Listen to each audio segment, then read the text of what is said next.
Kita pada hari ini, topik live kita pada hari ini adalah berkenaan dengan betul ke bekam ni boleh membuang racun. Tak kira lah racun apa pun. Okey, terkena racun ke, terkena keracunan makanan ke, apa lagi, diracun orang ke, pokoknya segala racun yang kita hadapi, boleh ke kita ubat dengan bekam? Okey, sementara tu kalau ada apa-apa pertanyaan boleh komen lah. So topik kita pada hari ini tentang racun. Racun ini, okey, Miss Raja Bekam pun telah masuk. Terima kasih. So terima kasih pada yang masuk join. So topik malam ni kita nak bincang berkenaan dengan bekam, tapi topik dia special.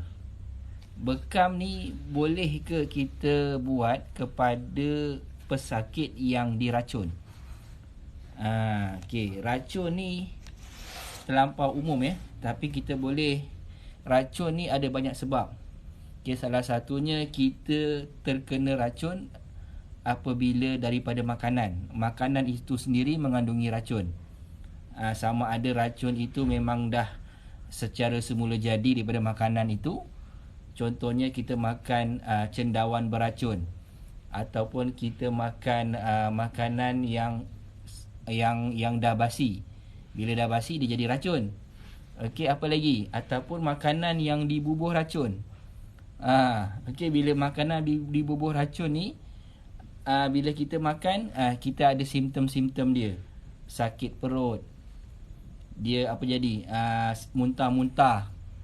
Okey, lepas tu apa lagi? Perut memulas. Apa lagi? Tiba-tiba alergik, ataupun tiba-tiba darah tinggi. Banyak simptom-simptom racun. Ataupun tiba-tiba jatuh demam, menggigil. Okey, biasanya standard sakit perut, muntah-muntah, cerit-berit, itu simptom racun. Diracun.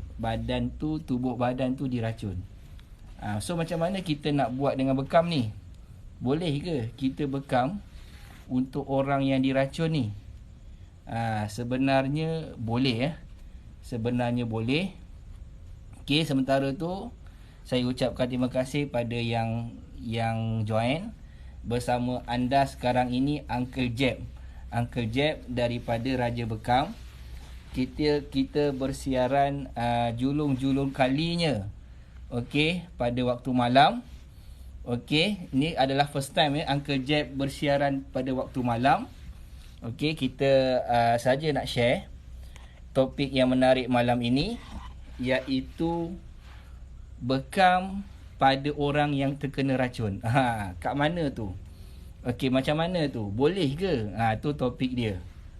Okey, so sebelum kita pergi bahas lebih jauh, okey, sebenarnya bekam ni dia punya manfaat salah satunya yang paling besar adalah dia membuang racun dalam tubuh. Tak kira lah racun itu semula jadi, ataupun memang dihantar, ataupun memang kita termakan sesuatu. Tak kira racun apa pun, memang bekam boleh membuang racun. Tu dia punya statement je lah. Ada ke dalil dia? Ya, ada dalil dia. Dalil dia apa? Dalil dia adalah pada kisah Nabi Muhammad SAW yang diracun dengan apa? Nabi Muhammad SAW ni diracun dengan makanan yang Nabi makan, iaitu peha kambing.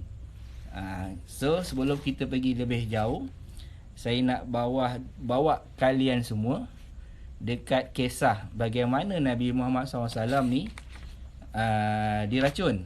Okey, so saya bawakan anda buku ni. Buku ni kedoktoran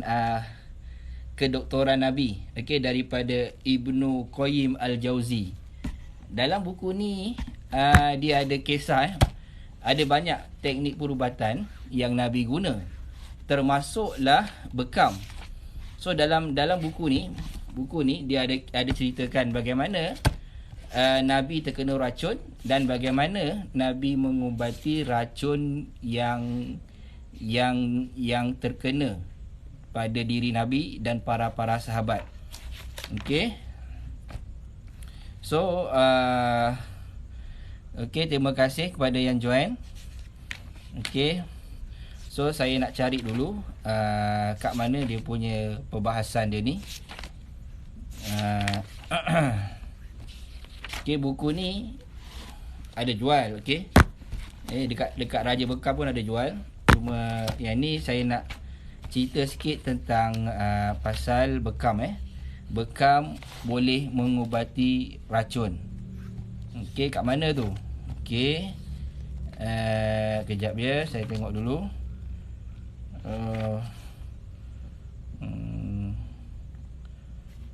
Okey. Pengubatan kepada pasien ada jahat macam-macam tempat tinggal Rasulullah matasi asma pengubatan penyembuhan. Kejap ya. Okey, terima kasih kepada yang hadir. Okey, topik kita pada hari ini adalah berkenaan bekam kepada orang yang diracun. Okey, 164. Okey, adakah dia punya dalil dia? Dalil dia ada. Okey.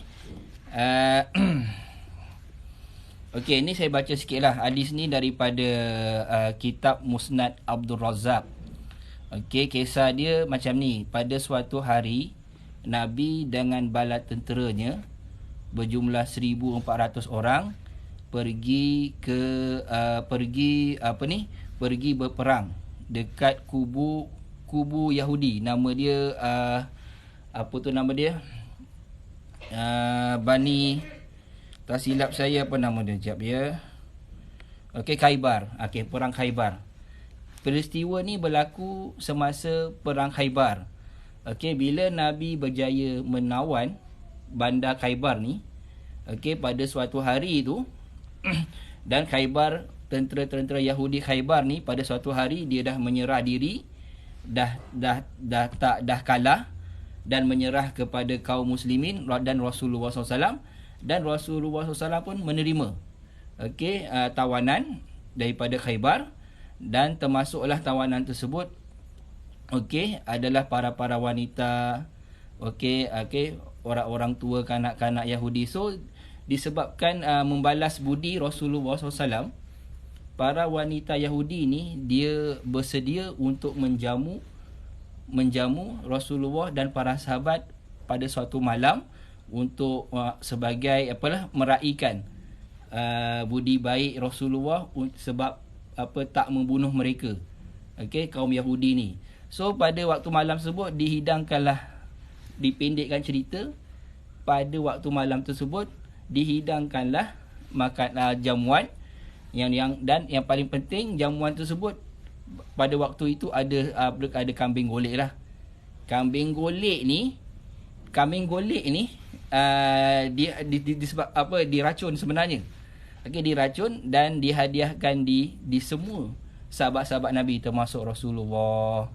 Dan pada untuk pengetahuan semua, Rasulullah ni memang dia punya favorite dia adalah peha kambing. Dalam waktu itulah, okey, dalam seekor kambing tu racun yang paling banyak diletak adalah kat peha kambing tu. Tu racun yang paling banyak dan paling bahaya. Dan mengikutkan sejarah, racun ni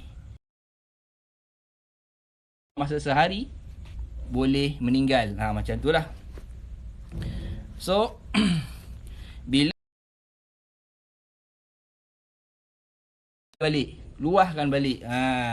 Ada setengah pendapat sebahagian daging telah masuk. Sebab dia, kalian berhenti makan. Okey, kerana peha ini telah memberitahu aku bahawa ia dah diracun. So saya baca sikit ya. Abdul Razak meriwayatkan daripada Ammar bin Al-Zuhri, okey, bahawa sewaktu di Khaybar ada seorang wanita Yahudi yang membawakan seekor biri-biri panggang beracun kepada Rasulullah. Rasulullah SAW bertanya, apa ini? Wanita itu menjawab dengan penuh hati-hati agar tidak mengatakan bahawa pemberian itu merupakan sedekah, sehingga Rasulullah tidak mahu memakannya. Ia hadiah. Rasulullah dia tak terima sedekah ya. Lepas tu Yahudi tu pun cakap, ini hadiah ya Rasulullah, makanlah. Rasulullah dan para sahabat memakan biri-biri panggang itu. Kemudian beliau berkata, Rasulullah berkata, berhentilah makan. Rasulullah bertanya kepada wanita itu, apakah engkau memberi racun pada daging ini? Wanita itu balik bertanya, siapa yang mengatakan kepadamu? Rasulullah lalu menjawab, tulang ini, peha kambing ini yang bagi tahu aku. Jawab Rasulullah. Okay, wanita itu menjawab, ya. Rasulullah bertanya lagi, mengapa engkau lakukan itu? Mengapa engkau racun makanan ini, kambing ini? Okey, wanita itu menjawab, saya berfikir bahawa seandainya engkau berbohong, maka masyarakat akan enyah dari dirimu. Dalam riwayat yang lain, Musa bin Uqbah mengisahkan bahawa Nabi SAW berbekam pada pundaknya kerana biri-biri beracun yang dimakannya. Abu Hind, seorang pelayan Bani Bayadah, menggunakan sebilah pisau untuk membekamnya. Okey, pada kisah ini, zaman ini, Rasulullah membekam menggunakan pisau dan dia sayatkan dekat kulit. 3 tahun kemudian, ketika menderita sakit yang membawa kematiannya, Rasulullah berkata, ni di akhir hayat baginda SAW, okey, di waktu-waktu di penghujung menjelang kewafatan baginda, Rasulullah pernah berkata, aku masih merasakan efek biri-biri beracun yang ku makan pada hari Khaybar sehingga kini. Ketika saatnya urat nadi terputus, maksudnya ketika ajal mendekat. Maksudnya pada waktu ajal mendekat, baru Nabi merasai rupanya ada sisa. Racun dapat diobati dengan jalan ini. Pengarang ni dia bagi tahu ni saya nukilkan sedikitlah apa kata Ibnu Qayyim Al-Jauzi. Okey, beliau berkata, racun dapat diobati dengan jalan mengeluarkan dengan penangkal yang tepat, penawar racun, untuk meneutralkan efeknya.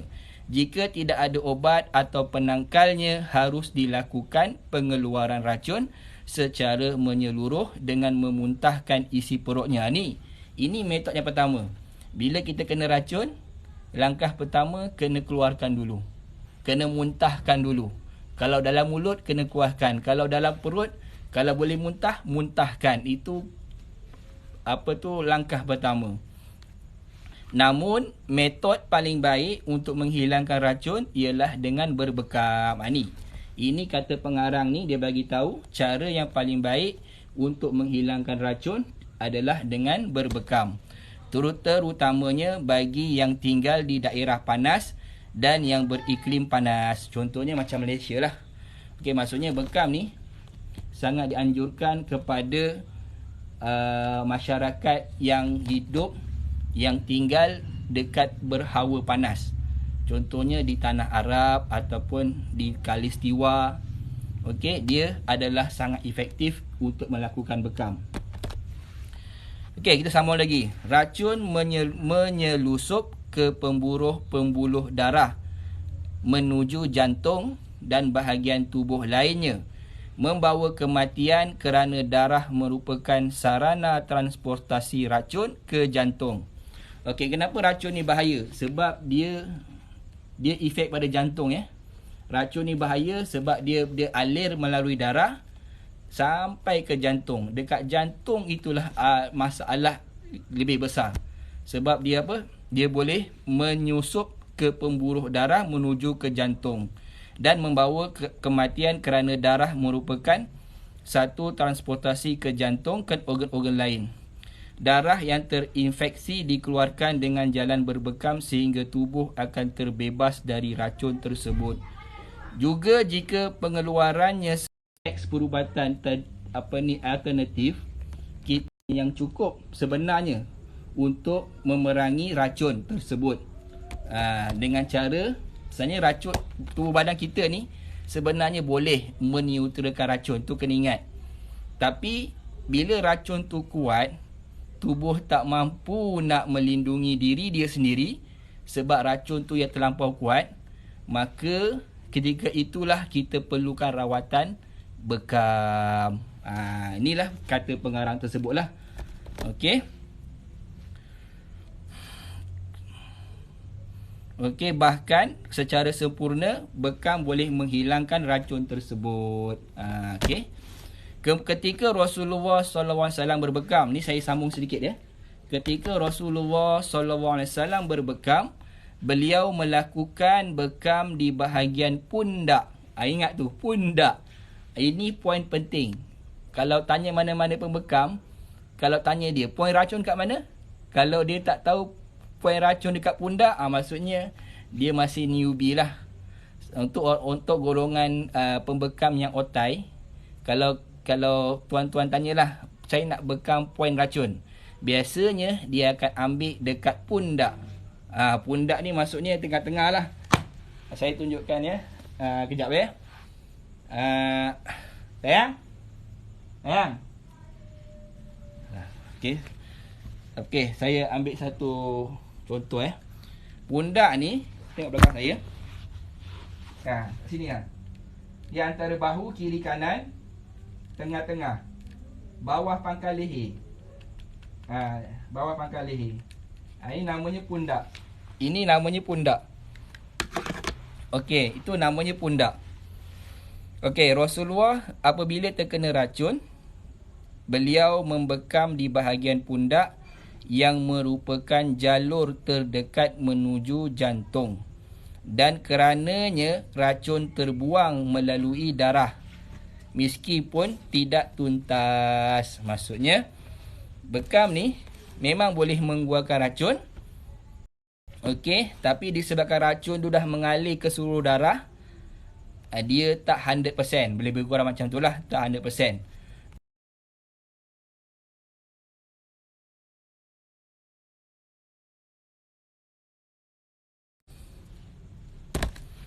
Sebahagian racun tertinggal dalam sistem tubuh Rasulullah SAW untuk memenuhi apa yang telah Allah putuskan bagi Rasulnya, iaitu menyempurnakan tangga keutamaan pada diri beliau.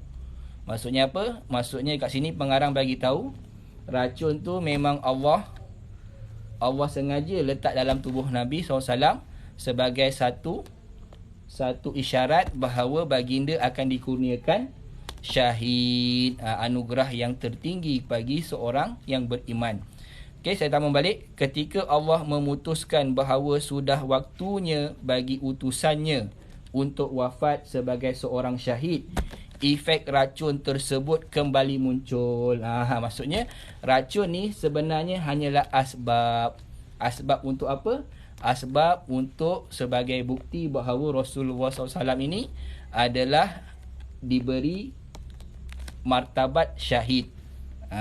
Okey, dia syahid ni dia bukan tanpa sebab tau. So di masa perang itulah Rasulullah diracun.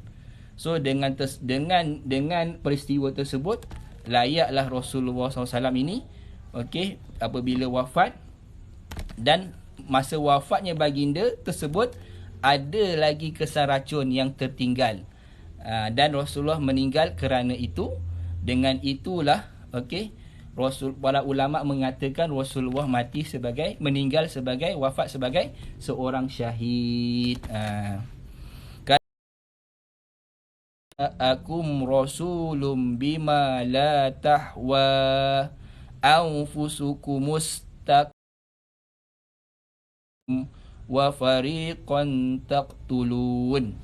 Yang bermaksud, apakah setiap kali seorang rasul datang kepada kalian membawa apa yang kalian tidak menyukainya, lalu kalian bersikap sombong.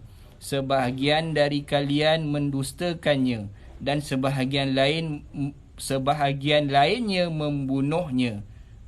Ini Allah Subhanahu Wa Taala dah bagi tahu dalam Al-Quran. Okey, ada para nabi kebiasaannya dibunuh. Okey, surah Al-Baqarah 87. Ayat ini menggunakan kata kadzabtum dalam bentuk kata lampau dan kata tantulun dalam bentuk kata akan datang, yang menunjukkan sesuatu tindakan yang belum selesai dan dapat terus berlangsung. Maksudnya orang-orang Yahudi akan terus berusaha untuk membunuh Rasulullah sallallahu alaihi wasallam. Okey, ini dalam kitab Ibnu Qayyim Al-Jauzi. Okey. Bekam. Okey, ni tajuk kita tentang bekam pada orang yang terkena racun.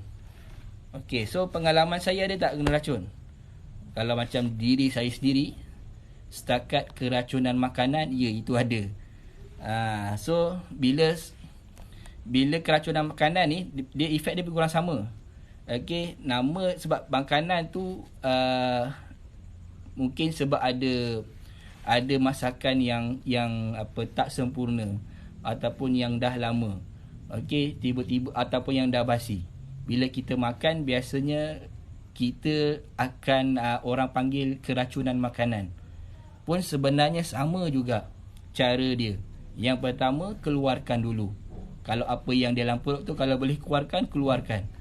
Yang kedua, okey, kalau tak boleh keluar ke, buat yang kedua, iaitu buat bekam.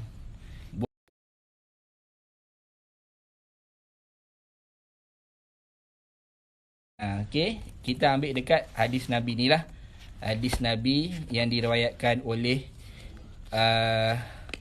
Musnad Abdul Razak. Okey, dalam kitab Ibnu Qayyim Al-Jauzi, dia ceritakan bagaimana Nabi melakukan bekam apabila termakan daging beracun. Daging beracun ni zaman Nabi tu bukan calang-calang ya.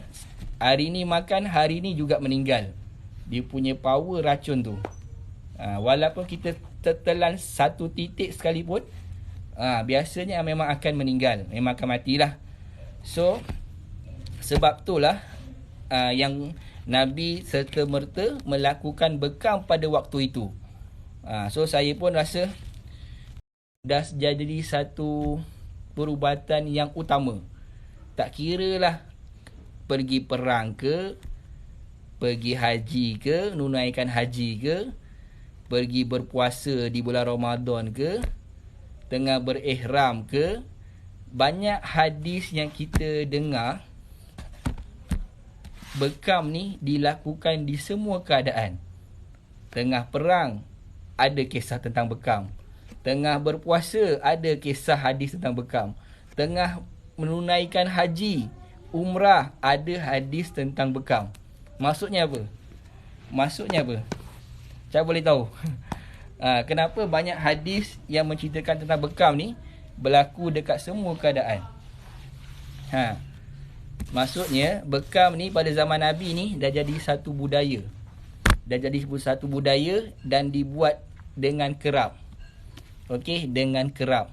Okey, sehingga kan nak pergi bermusafir pun ada Nabi bawa tukang bekam sekali. Okey, contohnya bermusafir dalam perang Khaybar. Sebab itulah Nabi boleh bekam di masa itu juga. Okey. So, tuan-tuan, ini topik kita pada hari ini. Boleh ke bekam pada orang yang diracun? Okey, so sebenarnya boleh. Okey, kalau anda diracun, tak kira racun apa sekalipun. Okey, anda terkena racun ke, okey, ni saya cerita ni bukan saja-saja tau. Jadi anda boleh amalkan. Okey, tak kira lah racun apa sekalipun. Okey, cubalah amalkan bekam. Okey. So, okey, terima kasih pada yang masuk, yang dah join. Okey, topik kita pada hari ini, bekam pada orang yang diracun. Okey, sebenarnya boleh dan ada asas dia. Ada kisah dia di zaman Rasulullah SAW. Okey, Rasulullah berbekam apabila termakan daging beracun. Dan termasuk sahabat-sahabat Nabi pun dibekam sama. Okey, poin dia dekat mana? Poin dia dekat Al-Kahil. Al-Kahil, dan ada setengah pendapat Al-Kahil dengan kafitain, kiri kanan bahu. So ingat dua-dua poin tersebut. So kita dah live berapa lama ni? So terima kasih yang dah join. Okay, terima kasih. So topik lain akan datang. Kita mungkin akan bawa topik tentang bekam, tapi saya nak bawa tentang energy lah. Energy. Okey, energy ataupun kata Albert Einstein. Okey, ni Albert Einstein, dia kata apa? Dia kata everything is vibration. Everything is vibration. Itu kata-kata Albert Einstein. So sebenarnya kalau vibration ni asalnya dari mana?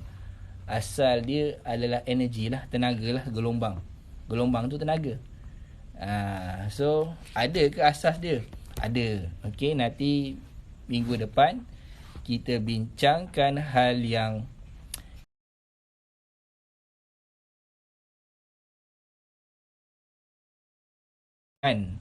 okey. So terima kasih pada yang bersama-sama kita pada hari ini. Okey, topik kita pun dah berakhir, iaitu bekam pada orang yang terkena racun. So anda boleh bekam, jangan takut-takut. Bekamlah orang. Okey, ataupun standby lah alat bekam dekat mana-mana, dekat rumah, dekat kereta, dekat office. Okey, ataupun kalau anda travel, bawalah sekali alat-alat bekam yang simple. Sebagai apa? Sebagai satu kit emergency. Satu kit emergency. Kalau pergi mana-mana, tiba-tiba anda terkena keracunan makanan ataupun tiba-tiba terkena sengatan binatang berbisa, anda boleh berbekam. Tak rugi pun. Saya ada satu set dekat rumah, satu dalam kereta, satu. Kalau saya travel ataupun saya camping, saya akan bawa satu set yang simple je. Kecil je. Satu bag. Dalam tu ada pump, ada 4-5 cup, ada jarum, ada apa lagi? Aqua swab. Cukup lah. Itu satu kit emergency untuk merawat. Okey, saya boleh gunakan untuk merawat apabila terkena racun, keracunan makanan, apabila demam, apabila terkena sengatan berbisa. Okey, semua itu boleh dilakukan dengan kit bekam tu. So pada saya penting, sangat penting zaman sekarang ni untuk ada alat bekam sendiri. Tu ni saya cerita pasal alat lah. So anda boleh bawa kat mana. Buanglah racun tu, buanglah tiap-tiap bulan. Paling kurang kalau pada saya orang sihat ni 3 bulan sekali, paling lama, paling cikai. Tapi seelok-eloknya buat bekam ni sebulan sekali.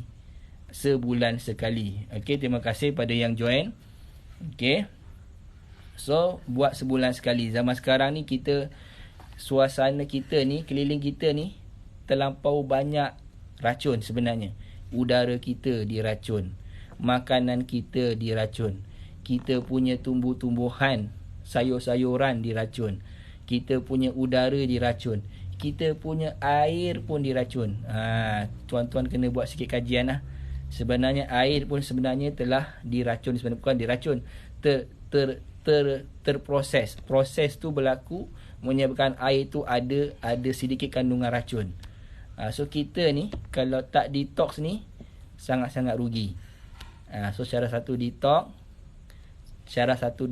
mengeluarkan racun adalah dengan berbekam. Okey. So saya rasa itu saja. Dah lebih setengah jam rasanya kita bersiaran. Terima kasih kepada yang join. So untuk pengetahuan semua, anda bersama saya Uncle Jeb dari Raja Bekam. Okey, saya ni salah seorang yang berpengalaman dalam bekam ni dah lebih daripada 15 tahun. Okey, dalam perubatan bekam, dan sekarang ni kita ada center yang boleh tuan boleh join kalau berminat tentang kursus ataupun membeli alatan pun boleh. Okey, so jangan lupa minggu depan bersama Uncle Jeb kita akan bersiaran lagi dengan tajuk yang lebih menarik. Okey, dan kalau ada apa-apa pertanyaan atau apa-apa sahaja cadangan, boleh komen. Okey. So, terima kasih kepada yang join. Berjumpa kita minggu hadapan bersama saya Uncle Jeb. Sekian, terima kasih. Terima kasih kepada anda yang join. Okey, itu saja. Bye-bye.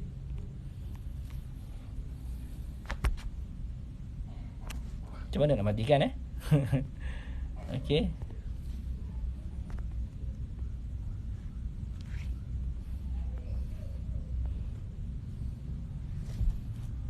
Okey, live kita dah tamat ya. Terima kasih kepada yang join. Okey. Okey, ni first time join ni, tak reti nak matikan ni. Live ni macam mana nak matikan ni?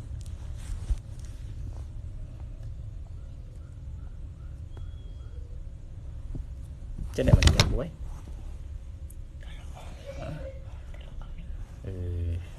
Tolong komen.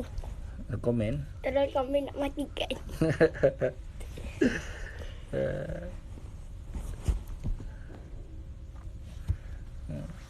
Okay, para penonton tahu tak macam mana cara nak matikan live ni?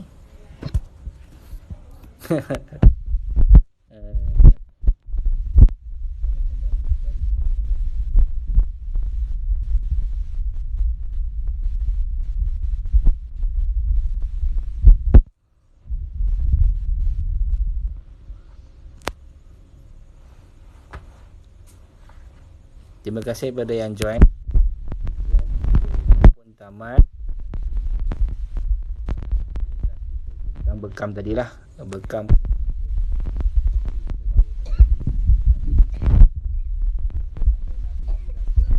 Dan bagaimana Nabi merawat diri baginda dan para sahabat yang diracun. Okey, racun yang baginda makan, yang baginda dan para sahabat kena tersebut adalah racun jenis makanan. Maksudnya makanan tu diracun. Okey, dan ada juga sahabat yang meninggal dunia sebenarnya. Okey, sahabat yang meninggal dunia yang tak sempat dibekam, okey, meninggal dunia ada juga, dan ramai juga sahabat yang selamat pada peristiwa tersebut. Okey, so